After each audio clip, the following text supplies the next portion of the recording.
Welcome to the British TV Watchlist, the podcast that covers Brit shows worth the binge from an American point of view.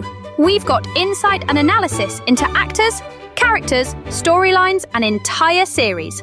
If it's streaming on the telly, we've got thoughts. So pop the kettle on, settle in, and let's get started with another episode of the British TV Watchlist.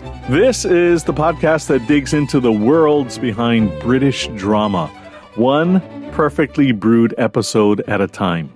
I'm your host, Michael T., and I have a deep love for rain-soaked cobblestone streets, dark pub interiors, and detectives who always seem to be just this close to an emotional collapse.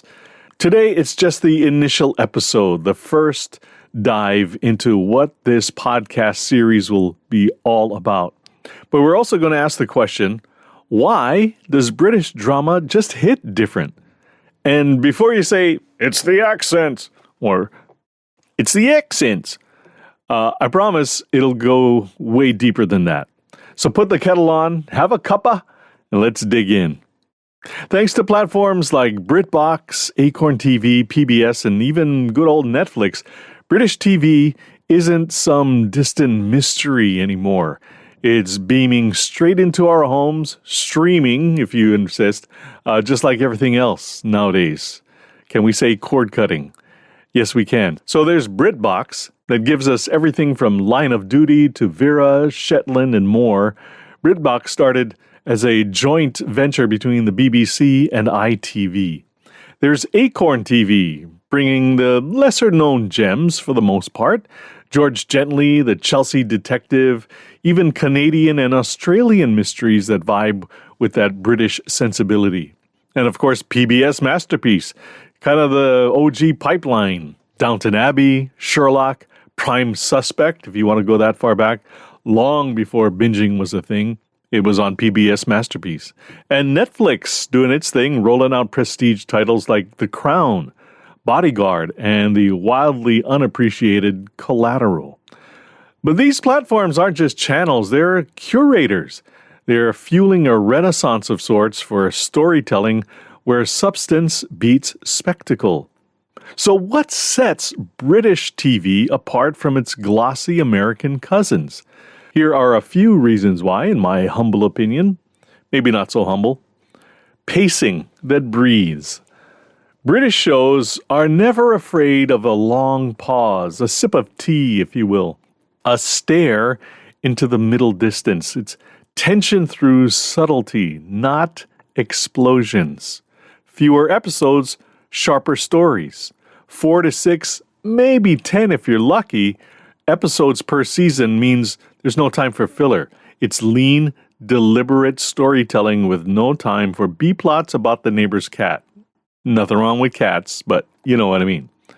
Dialogue. The writing is superb, surgical. One-liners land with precision.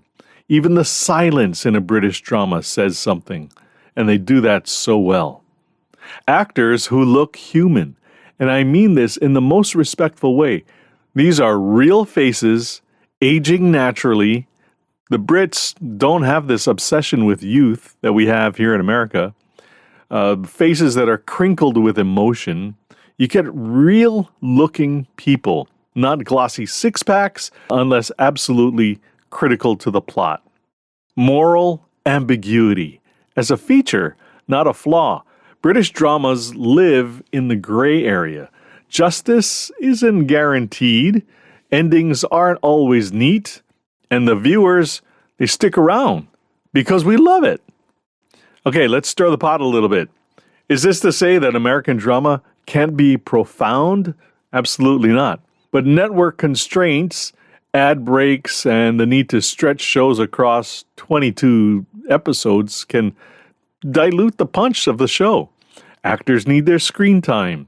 Their hair and makeup always seem red carpet worthy, even in the middle of a wild foot chase through a sketchy neighborhood. How do they do that? British shows, they get it. They say what they need to say, they emotionally devastate you, and they bow out like a Shakespearean ghost. And all the while, the actors are looking like the characters they're trying to portray.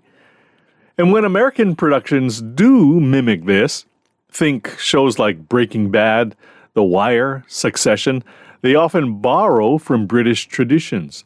Flawed lead characters, tight story arcs, moral messiness.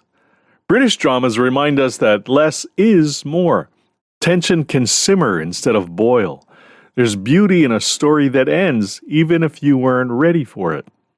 They let you live with characters, not just watch them. From Broadchurch's quiet grief to Happy Valley's fury wrapped in decency.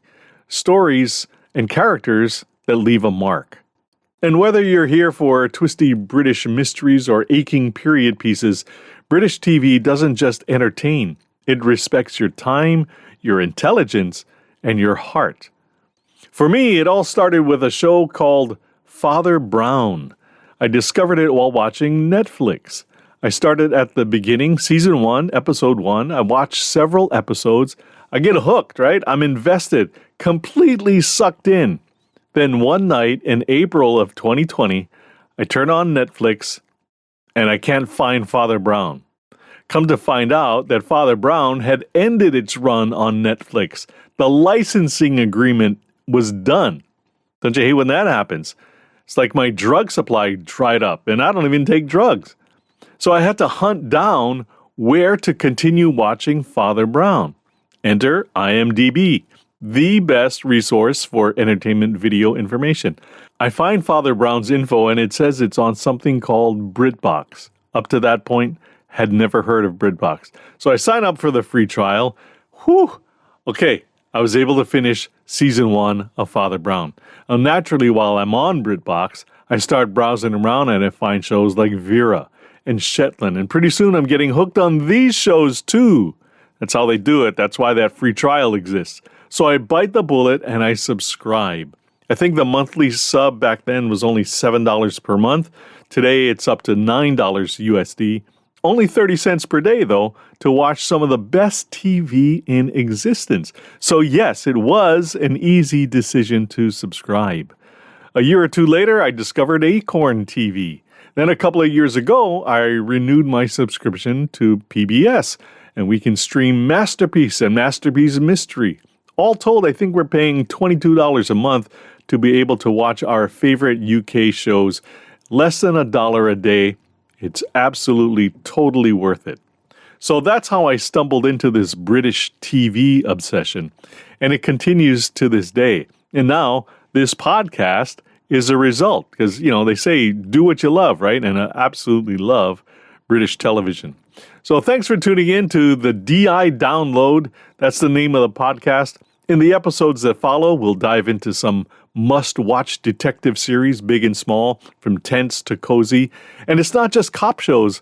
If I watch it on any of these streaming networks, we'll talk about it here. We'll get into shows, characters, the actors that play them, specific episodes, and more. And whatever you want to talk about too, just chime in as well. If this episode made you nod, laugh, or Google James Norton, consider following or rating this show. Every tap helps us reach more Anglophiles with discerning taste and excellent accents. Until next time, cheers! The British TV Watchlist is written and produced by Michael T. in Honolulu, Hawaii. Speculation and opinion powered by caffeine and curiosity. For more clever takes and cold cases, remember to subscribe, like, and share. Keep the mystery and the moxie rolling. All rights reserved. Copyright 2025 Michael T. Media.